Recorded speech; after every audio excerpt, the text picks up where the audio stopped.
Entonces, vamos a hablar de ardillas y otros comecables, ¿verdad? O otras plagas que pueden afectar nuestros cables. Mi nombre es Daniel Morera, soy el director de técnico y director de desarrollo de nuevos negocios de Nitrotel y director de Certitel. Está Ive Patterson, presidente de Nitrotel. JJ Chacín, presente en la sala, que es nuestro Senior Sales Support. Joel Quesada, perdón, nuestro Operation Manager. Connie Andrade, Corporate Sales, y Santiago Sardiña, Sales Coordinator. Esas son la parte de directiva de que maneja nuestra empresa. Repito, estando JJ Chacín presente en la sala. Primero que nada, ¿cuáles son las diferentes plagas que nosotros podemos encontrarnos en con respecto a los cables? Primero que nada, quiero que sepan que existe la norma de la UIT, la Organización Internacional de Telecomunicaciones, la norma L.46, que habla sobre la construcción e instalación de protección contra elementos de planta exterior, o sea, cuáles son los ataques biológicos. Fíjense que se habla de los ataques biológicos que pueden ocurrir en los cables y cuáles son las medidas de prevención. Existe esta norma, está inclusive en español, se consigue en las redes para que sepa que existe una documentación alrededor de este tema, ¿no? Lo primero que nos encontramos son las ratas y topos, ¿verdad? Las ratas y topos, particularmente las ratas. Los topos a veces son ocasionales, pero las ratas para los cables soterrados. Entonces, esta es la primera plaga que nos encontramos. La segunda que nos encontramos son las ardillas. Las ardillas en algunos de los países, particularmente en Centroamérica, está ocurriendo bastantes problemas con las ardillas en los cables indudablemente aéreos. Después tenemos los pájaros. Los pájaros a veces picotean, particularmente los pájaros atacan más las cajas de empalme y ese tipo de cosas, pero también ha habido ataques hacia cables. Y finalmente la parte de insectos. De los insectos incluimos hormigas, incluimos termitas, incluimos orugas y los hongos en general, ¿no? Entonces esto sería en forma resumida cuáles son los elementos. Bueno, si quieren incluir los tiburones que supuestamente atacan los cables submarinos, podríamos incluirlo como plagas que atacan los cables o biológicos o elementos biológicos que atacan los cables. Les adelanto que ese ataque ha ocurrido, pero son muy poco comunes. Los daños en los cables submarinos, generalmente el 90% son debido a anclas, al manejo de anclas de los barcos. Daños causados. Los daños causados, aquí tenemos la típica mordedura de la ardilla. Aquí está uno ya completamente abierto, pero el otro se ve la parte de roer, donde aparece eh, también en la parte de ratones y ratas, también aparece, como son roedores, aparecen las marcas típicas de roedores. Aquí tenemos un ataque típico de pájaro, ¿verdad? Y aquí tenemos uno de termitas. Tenemos ejemplos de varios daños ocasionados por diferentes tipos de elementos o elementos biológicos. Quizás sea incorrecto llamarlos plagas, porque nosotros somos los que estamos invadiendo el área natural. Nosotros somos la plaga realmente, ¿no? Pero bueno, vamos a decir que son las plagas, se le denominan plagas, pero no son plagas. Ellos están en su ambiente natural y los invasores somos nosotros. Les recuerdo siempre que este Café con Nitrotel está siendo grabado y va a ser subido a los canales tanto de Nitrotel como de Certitel, Certitel con C de Coco, que es el canal de capacitaciones, el Instituto de Capacitaciones adscrito o asociado a Nitrotel. Actualmente ya tenemos grabaciones como cajas de empalme, cables drop, ODF, cables de fibra, conectores de fibra, transceiver, cables de red, mediciones en fibra óptica, etcétera. Existen una serie de grabaciones de los cafés con Nitrotel y además hay unas grabaciones bastantes, hay como 3 años de grabaciones de webinars en los cuales se profundizan aún más muchos de estos mismos temas que ustedes están viendo ahí. La mejor opción para protección contra los elementos biológicos es el acero. El aluminio no. O sea, mucha gente dice, no, el cable lo armo de aluminio, ¿para qué no? El aluminio, se ríen del aluminio, estos roedores y todas estas plagas se ríen del aluminio. Tiene que ser de acero, siendo la mejor opción el de alambres de acero. Este alambre de acero iría como una armadura en el cable en este caso con doble chaqueta, esta estructura viene de los cables submarinos. Los cables submarinos tienen varias, dependiendo de la profundidad que vaya a adquirir el cable submarino, tienen varias de estas armaduras de alambres de acero. Este es lo más efectivo, pero ya veremos que es costoso. Después está la cinta de acero. Esta es la más común. Este es lo que la gente normalmente llama cable armado. Siempre comento una anécdota. Un español una vez me dijo, hijo, esto no es un cable armado. Un cable armado es que tiene un arma. Es un cable con armadura. Entonces, el término correcto es decirle cable con armadura, aunque comercialmente nosotros en el argot técnico le llamamos cable armado, no es correcto llamarlo cable armado desde el punto de vista del lenguaje castellano. Esta cinta de acero es una cinta de acero superpuesta.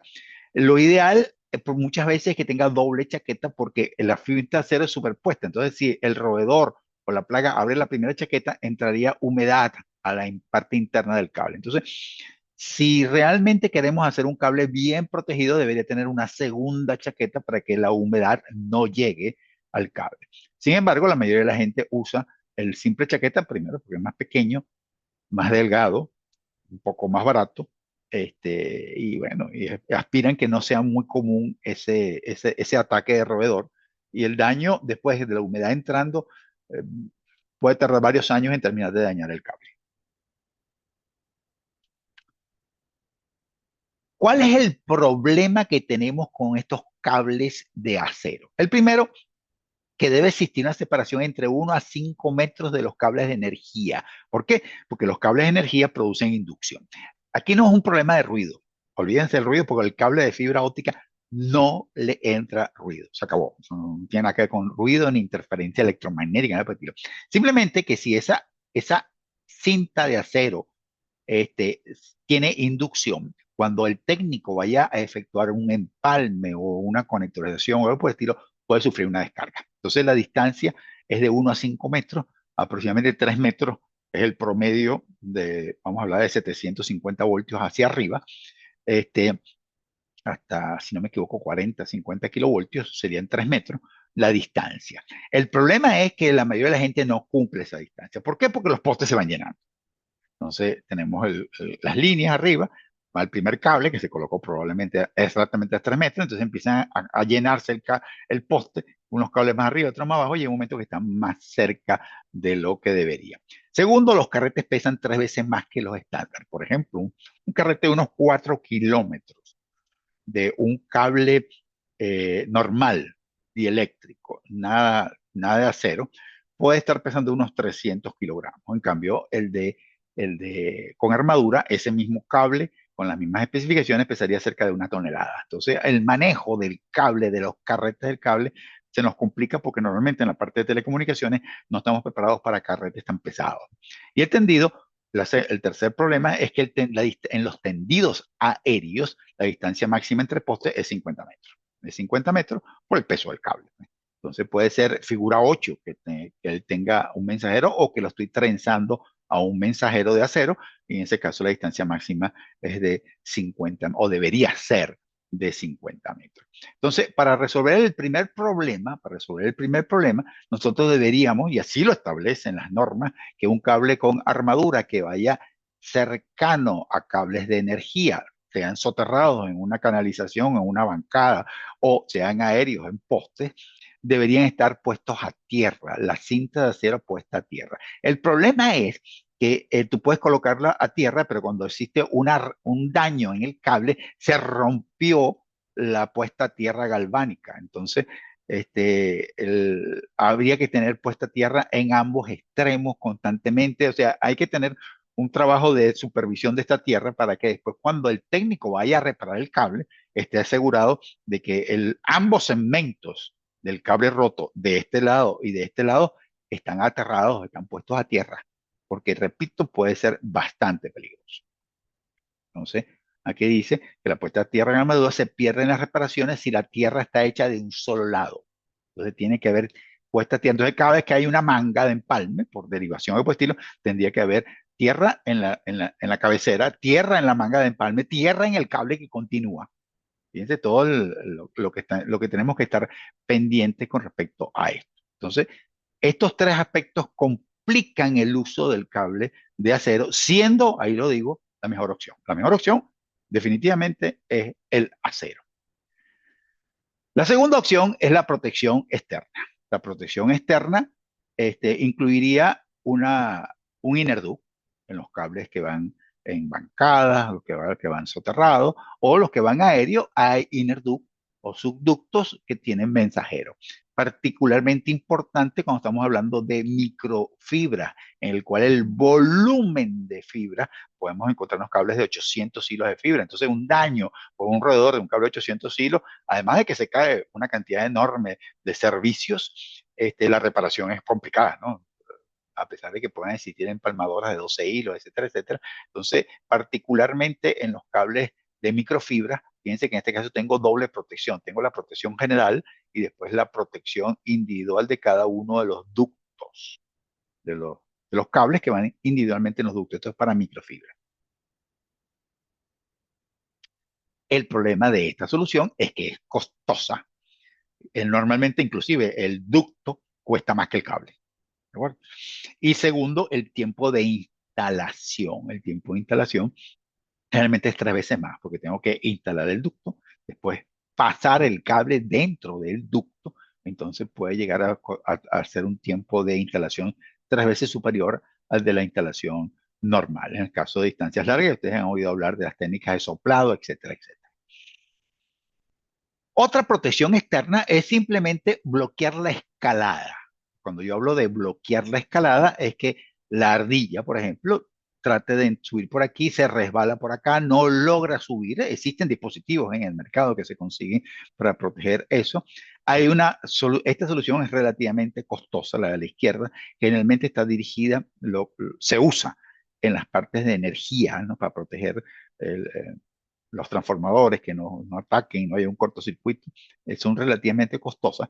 Existe una más sencilla que es simplemente poner algo resbaloso, de poner una protección de plástico que sea resbalosa de manera que la ardilla no pueda subir. Pero lo ideal, esto funciona, estas dos funcionan si las ramas no están pasando por arriba del árbol, de los cables, ¿no? Porque entonces en ese caso las ardillas bajarían desde las ramas hacia los cables.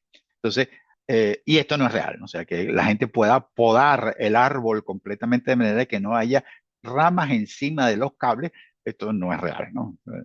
Esta fotografía me la encontré en internet, no sé si parece un montaje, no sé si realmente existirá en alguna parte del mundo esa poda tan particular que además debe ser casi mensual para mantenerla en ese estado, ¿no?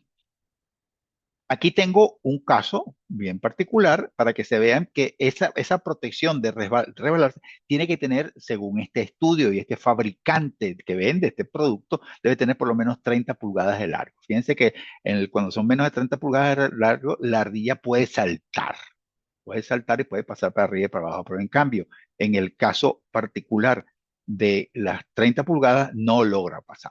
Entonces, yo hablaría inclusive de 48 pulgadas.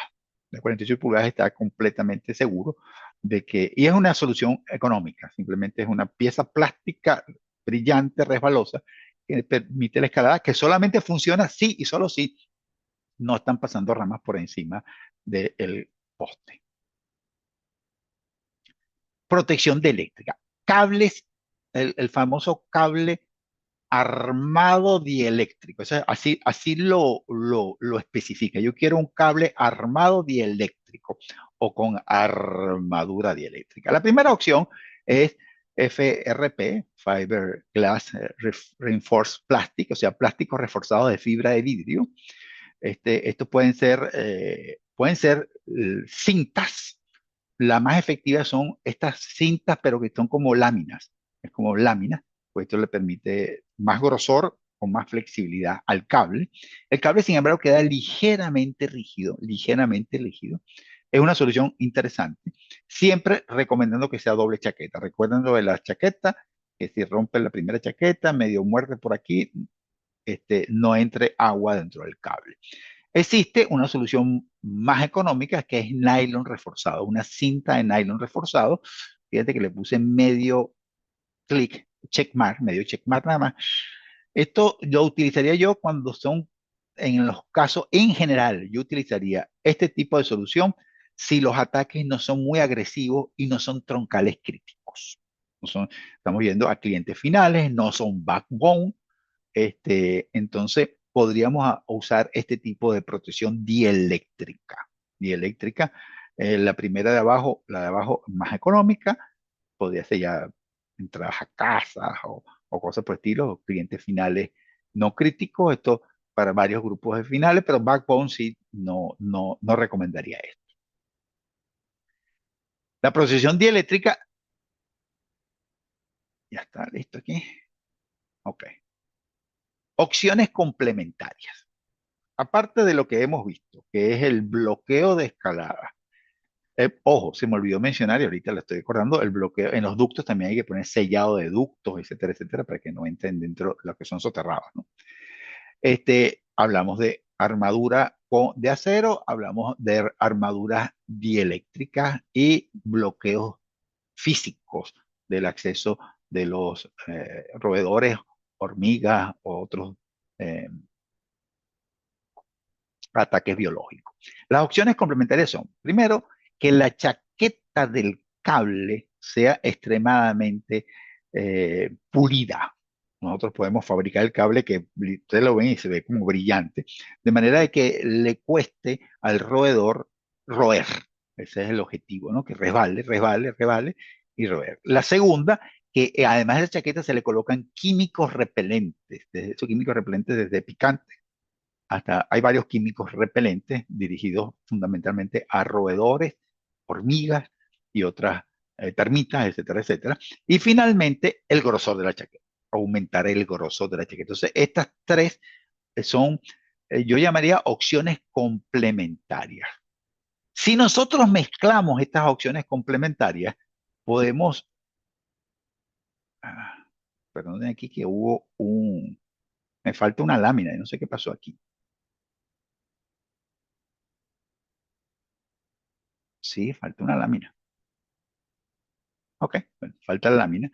Si nosotros mezclamos las opciones complementarias con doble chaqueta, más gruesas, componentes químicos o repelentes químicos en la chaqueta, chaqueta extremadamente pulida y el Kevlar, la aramida, la ponemos de doble densidad, en ese momento podemos ofrecer un cable, repito, que en este caso estamos ofreciendo en el caso de Nitrotel, dieléctrico eh, aéreo. O sea, ya tenemos en nuestro inventario de productos un cable dieléctrico ADSS, o sea, un cable autosoportado.